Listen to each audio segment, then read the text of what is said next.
We're now less than 10 hours from the second presidential debate, and the anticipation for the contest is reaching a fever pitch as the fallout from that leaked tape featuring Trump's vulgar comments dominates the weekend news cycle. While it's still a season full of bombshells, many say this might have been and might be the biggest.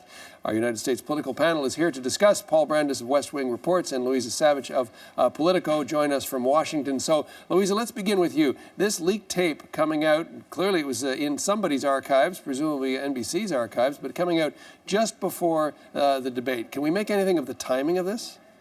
Well, clearly this is aimed at affecting the election, and there are many more tapes like this out there, and the question is, what's on them and when will they come out?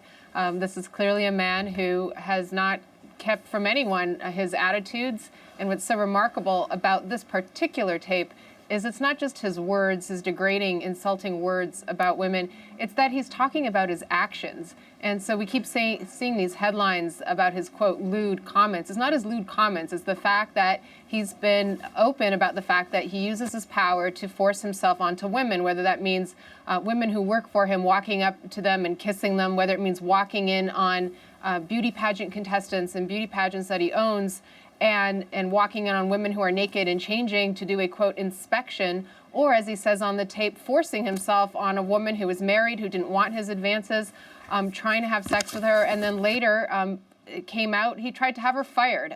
He said ostensibly it was because he didn't like how she looked on TV while she was pregnant. I mean, all of this stuff coming together at this moment when he's down in the polls, where he's got a debate coming. He's got all kinds of Republicans now abandoning him. It's obviously that the timing could not be worse for him and could not be better for Hillary Clinton. Still, we see Trump's famous now apology, non-apology, and then he deflects it to talk about the Clintons and bring up Bill Clinton's infidelities right at the end, and almost as a promotion for the debate. Let's have a listen to that first, and then Paul will talk to you about it. I've never said I'm a perfect person, nor pretended to be someone that I'm not. I've said and done things I regret, and the words released today on this more than a decade-old video are one of them. I said it, I was wrong, and I apologize. Bill Clinton has actually abused women, and Hillary has bullied, attacked, shamed, and intimidated his victims. We will discuss this more in the coming days. And in fact, even today, the latest on that is that he has tweeted out a Breitbart interview, a new Breitbart interview with a sort of long-standing Bill Clinton sexual assault accuser, Juanita Broaddrick, and that coming out today as well. So, Paul, all of this as far as Trump's response, do you think this is a good strategy heading into the debate?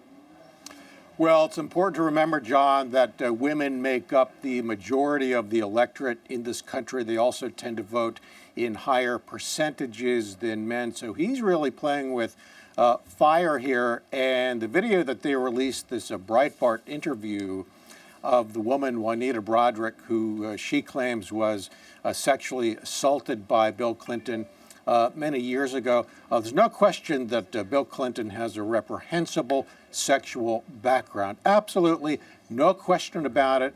There's no question that Hillary Clinton supported her husband and in certain ways went after these women to discredit them and so forth. Absolutely reprehensible. That is undeniable, and it's certainly going to come up tonight. But this is a real race to the bottom campaign, and the question is Trump mentioning the fact that somebody else has done this? And by the way, Bill Clinton is not on the ballot this year, but by mentioning that someone else has done this is perhaps his way of legitimizing what he has done. I think that is a very risky strategy, and all of the things that have come out against Trump since the last debate, it's almost on a daily basis now. I mean, since the last debate was, 10 or 11 days ago, there have been allegations of doing business in Cuba, allegations of dealing with a bank in Iran that's linked to terrorism, the tax dodging, and then this latest thing Friday night. It's almost a daily thing. So he really has a ton of work ahead of him. I'm not quite sure that dragging this race further into the mud is the way to go. This in a situation where, of course, he has been a reality TV star for well over a decade and a half. There's a lot of outtakes floating around out there. This morning we have the more vulgar tape coming out from the Howard Stern show. CNN just simply went through what was a matter of public record and has compiled it all, that on the Howard Stern show. Let's have a listen to that. By the way, your daughter, She's beautiful. can I say this? A piece of ass. Yeah.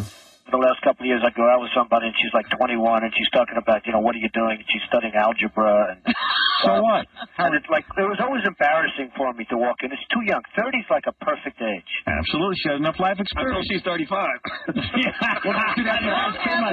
Too much life experience. 35. What is it at 35, Howard? It's called checkout time.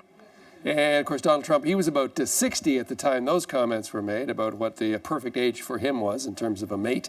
Okay, Louisa, do you think that Trump can come back from this? No, I don't think he can. And the reason is there are numerous now Republican senators in swing states who are taking back their endorsements, who are condemning him, who are just disassociating themselves from him. I think they understand that they can't win in tight races with Trump around their neck. And that's why I don't think he can come back from this. I mean, it would take some kind of cataclysm. I just keep hearing various Republicans saying, I'm not going to vote for Hillary Clinton, but I'm not voting for Donald Trump. So how do you win in swing states if your party apparatus, if your operatives on the ground are not working for you? I don't really understand how that will work.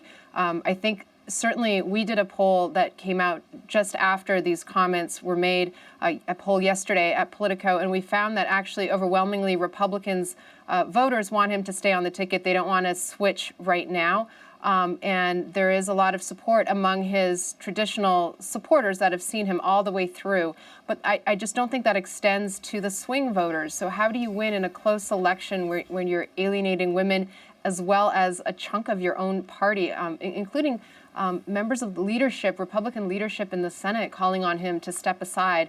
Now, I don't think he can step aside. I think it'd be very difficult to replace him at a time when people are already voting, already casting ballots. He's on the ballot in numerous states. It would be incredibly complicated and difficult now. But there are conversations like that going on among senior Republicans who are just saying this is enough. And you've seen everyone from Senator John McCain to Senator Kelly Ayotte. I mean, people, very prominent Republicans now condemning this. It's a very difficult situation. And I think going back to Juanita Broaddrick, if those allegations were made today against Bill Clinton, I think they would get a different kind of attention than they did back then.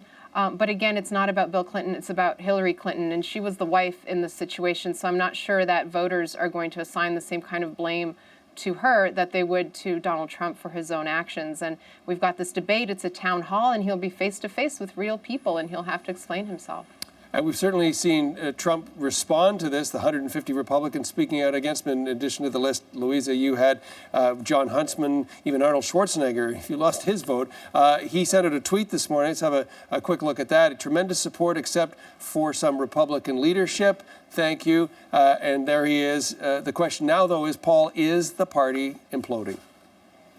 Well, the other thing that hasn't been mentioned here, John, is that yesterday the Republican National Committee said it was actually cutting off Trump financially and shifting its funds to prop up Senate candidates who are in some really tight races. That is really a very significant matter because Trump has been behind from the beginning in terms of television advertising, in terms of having field offices, and so forth. It is a financial problem. So for the Republican National Committee to say that it is shifting money to, at this point, they're limiting the damage. They're trying to prop up the Senate candidates, save the Senate from falling into Democratic hands. So in a way, it sounds like they've already washed their hands with Trump. So is the Republican Party collapsing? It's certainly splintering into an awful lot of pieces, no question about it. I mean, the fact is that Donald Trump has for his entire life lived in a consequence-free zone where he has never been